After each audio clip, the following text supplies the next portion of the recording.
Cloud is so transformational because it's that next evolutionary leap in our ability to design systems and build these systems of interaction. Recently, I was reading something like you see a historic shift from hardware to software, where originally everything was done in the hardware. And eventually what they realized was that you could have these kind of economies of scale if you could create a standardized hardware model and then put software on top of it. But why, and the question became sort of, why was software better? It's because you can experiment faster with it, because you can actually get feedback faster with it. If you go do a hardware thing, it might take you a month or so to get a prototype back. With software, it take you just minutes, maybe a day or a few hours. The reason that cloud is better than traditional software is because it's even faster at that sort of feedback loop. And especially with COVID, we saw how quickly things changed. Certain things we thought would never change in this world changed overnight. And so because of that, how do we as an industry best position ourselves to be ready for that change? And so as part of this process of discovery, of trying to figure out how best to drive software engineering forward, we're playing around with this concept of the ready stance. And what the athletic ready stance is essentially a way of positioning yourself such that you can move in pretty much any direction. Think about a wrestler in that position, or a runner, a sprinter in the starting blocks, a swimmer about to jump into the pool. They're all variations on this, right? And the reason for that is based on human physiology. That position actually gives us the most flexibility and freedom. What's the IT or technology equivalent of that ready position? We don't know the right answer to this yet, but we want to talk about it and see if the idea resonates with folks and see, what is your ready position? So when I go talk to customers, most of the time it's not necessarily as a vendor per se, but really just as a fellow technologist trying to figure things out and trying to share best practices. So I get to learn firsthand what different customers are doing, how they're thinking about it, how they're solving those problems, how you can drive and navigate that change. Things are always changing, but it's how do you embrace that change, at least the right types of changes, and how do you accelerate that?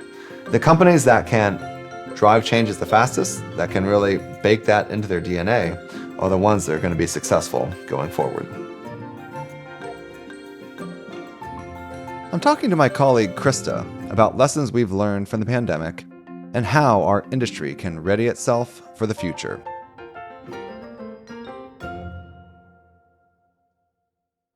In the last year, we've accelerated so many things that were on the radar for IT. At this point, a year into a global pandemic, what are you seeing with our customers now? What we saw with customers was obviously a very rapid shift in March of last year. This notion of needing to move everything remote, and not just for their employees, but for their customers too. If the world goes back to, when the world goes back to normal, let's be positive. Yeah, not if, when. Yeah, hopefully very soon. Yes. Keeping that in mind and knowing that they have to continue to provide that level of service, we'll say, what else do they have to think about? And we figured a lot of things out. And now I think a lot of businesses are looking at, how do I navigate that shift back to normal, or maybe the new normal? And yet we're sitting at a time of extreme uncertainty, really. Because to your point, what is this new normal going to look like? And I think one of the biggest things that we hear from customers is this notion of optionality. I think that's one of the big lessons learned from COVID, is that the ability to have that agility, to have the ready stance, as I've talked about in the past, is even more important than ever. Well, and there's an interesting Andy Warhol quote that we've talked about around time changes everything. Well, actually, people have to change it. And so, to go out and talk to the people that are driving that change about, process and technology all at the same time. Yep. What's the one question you want to ask? It's hard to limit me to one. I think a lot of us as technologists look at it and dive into all the technical problems. We love it. But when you're trying to do that within a business setting, within an organization, what you're dealing with there is people. And so I think the really interesting thing that I want to explore is that balance between the technical side and the people side, the cultural aspects. What were the really big rocks that they hit, the big impediments to driving that change, and how do they navigate around them and be able to learn from each other? Mm-hmm. What I think I hear you say is that there's much learning in the vulnerability. Yes. In being vulnerable. Openness. In openness, Yeah. exactly. Both as a business partner as a human being, especially coming out of the year we've had, Yep.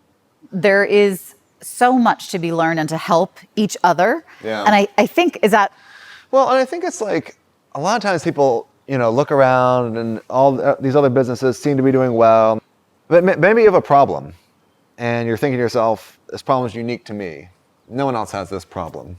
But then you learn, oh man, actually they do. And not only does this other person have it, like everybody has it, but no one's talking about it. Right. And so I think you're right that this notion of being just a little bit vulnerable, a little bit open, allows you to be more real.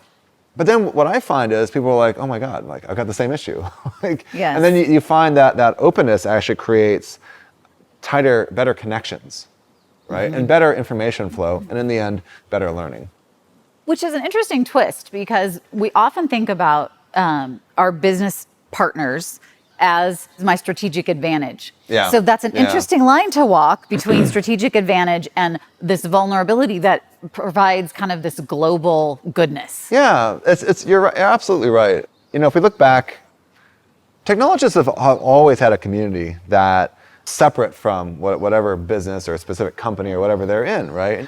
You look at the open source community today, that also transcends any particular company that you're in, right? You're focused on giving back to the community and really helping to drive better standards for everybody. And so I think you're absolutely right. I think there is a little bit of a tension there, but I think as technologists, we tend to look at the bigger picture and say, how do we help move the industry forward?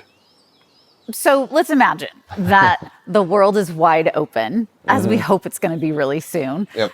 And you're going to hop on a plane and go. What does that look like for this series?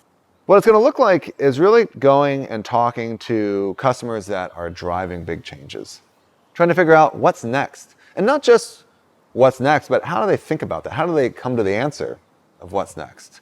And how are they working through the great uncertainty that's out there? So I'm looking forward to having these deeper conversations, not just the surface thing 10 minutes, but actually getting deep down beneath the surface to those deeper patterns to really understand what's going on, and then being able to share them with all the viewers.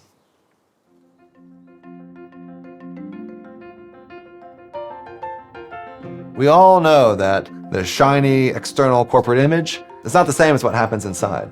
The point here is not to air all the dirty laundry, but it's to get in there and to say, hey, there are some real challenges here.